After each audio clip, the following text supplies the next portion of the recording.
Mga idol, kayo ba ay mahilig sa larong basketball at mahilig din pong manood ng larong boxing? Ang video pong ito ay handog po sa inyo. Hindi nyo na po kailangan lumipat ng channel dahil all-in package na po ang video ito. Nakikita po natin, nag-uupukan po ang dalawang player, nag-pre-pre massage po sila inside the court mga idol. Nagsiktakbuhan na nga ang ibang mga manlalaro at ang ibang mga nanonood para umawat sa gulo dahil ang dalawang player po ito ay hindi nagpapaawat. Gustong pagsabayin ang larong basketball at ang larong boxing. Hindi po yan didiyan mga idol.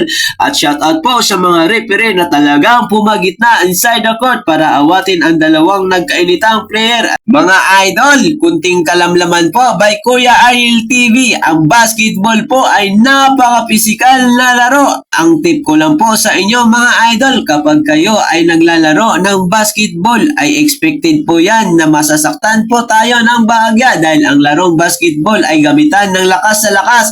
At kung ayaw nyo masaktan inside the court ay wag na po kayong maglaro ng basketball at mas mainam na chess na lang po ang inyong laruan. Alright, dahil walang pisikal at pagganaan lang ng utak mga ludi.